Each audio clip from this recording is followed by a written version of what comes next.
안녕하세요. 미드어드슨 가족 여러분. 오늘 하나님의 날개 아래 편안히 쉬시는 하루가 되시길 기도합니다. 사도신경 하심으로 6월 12일 토요일 새벽 예배를 시작하도록 하겠습니다. 전능하사 천지를 만드신 하나님 아버지를 내가 믿사오며 그 외아들 우리 주 예수 그리스도를 믿사오니 이는 성령으로 잉태하사 동정녀 마리아에게 나시고 본디오 빌라도에게 고난을 받으사 십자가에 못 박혀 죽으시고 장사한 지 사흘 만에 죽은 자 가운데서 다시 살아나시며 하늘에 오르사 전능하신 하나님 우편에 앉아 계시다가 저희로서 산자와 죽은 자를 심판하러 오시리라. 성령을 믿사오며 거룩한 공회와 성도가 서로 교통하는 것과 죄를 사하여 주시는 것과 몸이 다시 사는 것과 영원히 사는 것을 믿사옵나이다. 아멘. 찬송가 586장 함께 찬양하시겠습니다.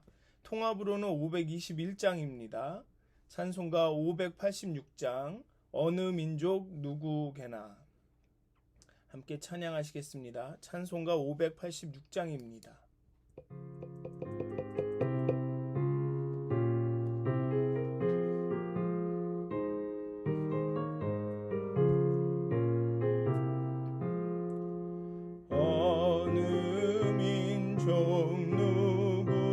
누구게나 결단할 때 있나니 참과 거짓 싸울 때에 어느 편에 설 건가 주가 주신 새 목표가 우리 앞에 보이니 빛과 어둠 사이에서 선택하며 살리라.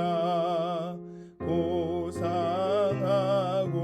아름답다 진리 편에 서는 일 진리 위해 억압받고 명예이익 잃어도 비겁한 자 물러서나 용감한 자 굳세게 낙심한 자 돌아오는 그날까지 서리라. 순교자의 빛을 따라 주의 뒤를 쫓아서 십자가를 등에 지고 앞만 향해 가리라. 새 시대는 새 사명을 우리에게 주나니 진리 따라 사는 자는 전진하리 언제나. 악이 비록 성하여도 진리 더욱 강하다. 진리 따라 살아갈 때 어려움도 당하리. 우리 가는 그 앞길에 어두운 장막 덮쳐도 하나님이 함께 계셔 항상 지켜주시리. 아멘.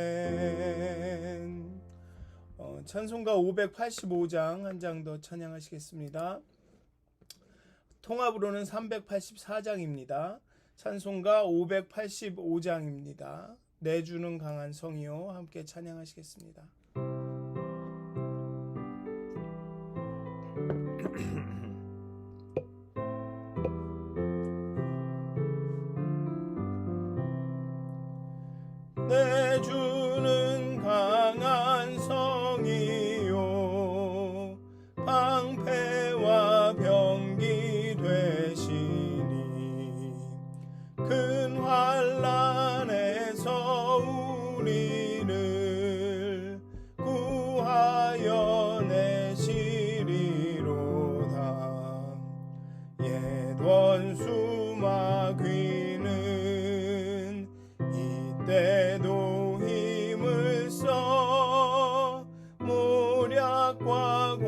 열쇠로 무기를 삼으니 천하에 누가 당하랴.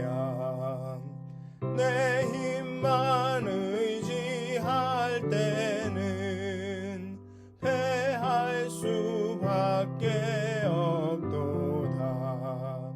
힘 있는 장수 나와서 날 대신하여 싸우네.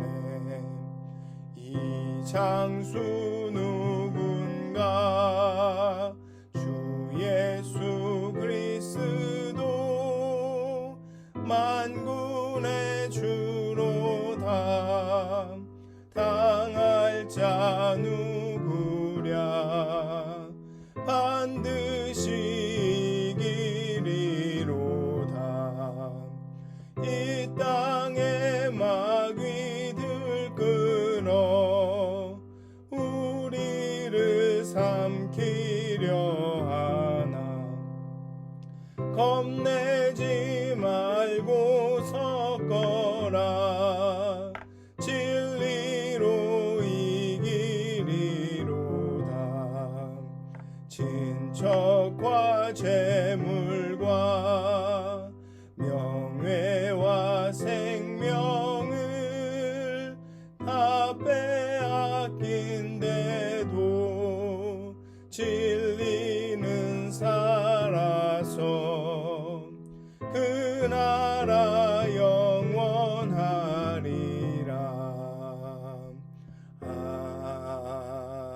아멘. 다 같이 기도하시겠습니다. 정말 우리의 산성이시고 우리의 소망이시고 우리의 반석이신 하나님 앞에 이 시간 기도와 찬양으로 하나님께 나아갑니다. 정말 하나님의 말씀을 붙들고 묵상하며 나아갑니다. 정말 오직 하나님만을 의지하고 하나님만을 의존하고 하나님이 공급하시는 힘과 능력으로 살아가기 원합니다. 하나님 오늘 이 시간도 우리와 함께 해주시고 우리의 영혼을 깨워주시고 정말 우리와 늘 함께 하시는 우리 삶 가운데 일하시는 하나님을 우리가 보고 경험하게 해주시옵소서. 그리고 그러한 경험이 우리의 소망이 되고 우리의 용기가 되고 우리의 힘이 되게 하여 주시옵소서. 감사합니다. 예수님의 이름으로 기도하였습니다. 아멘. 오늘 함께 나누실 말씀은 사도행전 13장 44절에서 52절까지의 말씀입니다. 사도행전 13장 44절에서 52절까지의 말씀입니다. 제가 봉독하도록 하겠습니다. 그 다음 안식일에는 온 시민이 거의 다 하나님의 말씀을 듣고자 하여 모이니 유대인들이 그 무리를 보고 시기가 가득하여 바울이 말한 것을 반박하고 비방하거늘 바울과 바나바가 담대히 말하여 이르되 하나님의 말씀을 마땅히 먼저 너희에게 전할 것이로되 너희가 그것을 버리고 영생을 얻기에 합당하지 않은 자로 자처하기로 우리가 이방인에게로 향하노라. 주께서 이같이 우리에게 명하시되 내가 너를 이방의 빛으로 삼아 너로 땅끝까지 구원하게 하리라 하셨느니라 하니 이방인들이 듣고 기뻐하여 하나님의 말씀을 찬송하며 영생을 주시기로 작정된 자는 다 믿더라. 주의 말씀이 그 지방에 두루 퍼지니라. 이에 유대인들이 경건한 귀부인들과 그 신의 유력자들을 선동하여 바울과 바나바를 박해하게 하여 그 지역에서 쫓아내니 두 사람이 그들을 향하여 발에 티끌을 떨어버리고 이고니온으로 가거늘 제자들은 기쁨과 성령이 충만하니라. 아멘. 바울의 설교는 많은 사람들의 영적인 갈급함을 자극하여서 이제 비시디아 안디옥의 시민들 대부분이 여기에 보면 시민이 거의 다 하나님의 말씀을 듣고자 하여 나왔다고 합니다. 비시디아 안디옥의 시민들 모두가 거의 대부분이 하나님의 말씀을 듣기 위해 모이도록 만들었습니다. 그러나 동시에 유대인들의 시기와 질투를 자아냈습니다. 회당장들은 너그러운 마음으로 바울과 바나바에게 설교할 기회를 주었으나 이제는 그 태도가 바뀌었습니다. 사람들이 바울과 바나바의 말씀을 듣고 따르는 것에 질투가 났을 수도 있습니다. 처음에는 영향력도 없어 보이는 방문객을 너그러이 대하여 주다가 그들이 자신의 영향력에 도전이 되자 태도를 바꾼다. 이런 것은 어떤 조직에서든지 발생할 수 있는 일입니다. 교회에서도 이런 일이 일어날 수 있습니다. 초신자이거나 교회의 새로운 사람들을 처음에는 잘 돌봐주고 섬기다가 이 사람들이 적응하게 되고 자신의 도움도 없이 신앙생활을 잘하게 되고 또 교회에서 어떤 역할을 맡게 된다면 태도가 바뀌는 경우가 있습니다. 갑자기 경쟁자라도 된 양 대처하게 됩니다. 아마 유대인들도 이러한 이유로 이 바나바와 바울이 말한 것을 반박하고 비방하고 그의 영향력을 어떻게든 상처 입히려고 이랬을 수도 있습니다. 아니면 일반 이방인들이 회심하는 것을 보고 바울과 바나바를 박해했을 수도 있습니다. 왜냐하면 본문은 유대인들이 그 무리를 보고 시기가 가득하여 라고 말하고 있습니다. 바울과 바나바를 보고 시기가 가득했다든지 아니면 무리가 많은 것을 보고 바울과 바나바에게 시기심을 느꼈다라고 표현하지 않고 그냥 단순히 무리를 보고 시기가 가득했다라고 말하고 있습니다. 어쩌면 무리의 어떤 구성을 보고 그러니까 그 바나바와 바울의 하나님의 말씀을 듣기 위해 찾아온 그 사람들의 면면을 보고 시기가 가득했다라고 누가는 표현하려고 했을지도 모르겠습니다. 왜냐하면 이 비시디아 안디옥 그 교회 안디옥에 있었던 그 회당에 있었던 유대인들은 예루살렘에 있는 유대 그리스도인들과 마찬가지로 하나님의 말씀은 오직 유대인들에게만 적용된다고 믿었을 것입니다. 물론 하나님을 경외하는 사람들, 즉 이방인이지만 하나님을 믿고 유대교인이 된 사람들, 물론 이것은 완전한 개종은 아닙니다. 왜냐하면 할례나 안식일을 지킨다거나 음식법을 이 사람들은 따르지 않았기 때문에 그렇습니다. 그리고 이 하나님을 경외하는 사람들, 즉 이방인 유대교인들은 대부분 지역의 유지이거나 아니면 어느 정도 지위가 있는 사람들이었습니다. 그렇기 때문에 유대인들이 이 사람들을 그냥 자신들의 한 일원이 되도록 그 유대교인이 되도록 이렇게 허용해 주었을 것입니다. 지역의 유지고 지위가 있으니까 유대교가 그 지역에서 이렇게 쉽게 잘 전파가 될 수 있도록 아마 그러한 사람들은 허용을 해 주었던 것 같습니다. 그렇지만 심지어는 이 하나님을 경외하는 사람들조차도 이방인이기 때문에 완전히 유대인으로 인정해 주거나 대접해 주지는 않았습니다. 그런데 그냥 일반 이방인들이 회심하는 것을 보면서 또 그냥 이 일반 이방인들이 그냥 아무런 어떤 그런 제재는 그렇고 어떤 조건 없이 그 말씀을 듣고 회심하는 것을 보면서 시기 질투가 났을 수도 있습니다. 나는 이러한 저러한 규칙을 다 지키고 안식일, 할례, 음식법을 다 지키는데 그저 회개하고 죄사함 받고 안수 받고 하나님의 자녀가 된다? 어쩌면 그런 것에 질투가 났을 수도 있습니다. 그리고 그 질투를 바울과 바나바에게 쏟아 놓았을 수도 있습니다. 아마 이러한 설명이 바울과 바나바에 대한 태도 변화에 대한 설명으로 더 이해하기 쉬울지도 모르겠습니다. 왜냐하면 바울과 바나바에게는 엄청나게 호의적이었습니다. 바울과 바나바의 그 설교를 듣고 바울의 설교를 듣고 다음 안식일에도 이야기해달라며 초청한 사람이 바로 그 유대인들이었습니다. 그러니까 오늘 지금 보면 그 다음 안식일에는 온 시민이 거의 다 하나님의 말씀을 듣고자 모였다라고 말했는데 이러한 이 이벤트를 마련한 사람들이 이 유대인들이었습니다. 이 유대인들이 바울과 바나바를 초청을 한 것이죠. 그리고 그 처음에 바울의 설교를 듣고 유대인들과 유대교에 입교한 사람들이 바울과 바나바를 따랐다라고 합니다. 그때도 그 이 유대인들은 바울과 바나바에게 시기하지 않았습니다.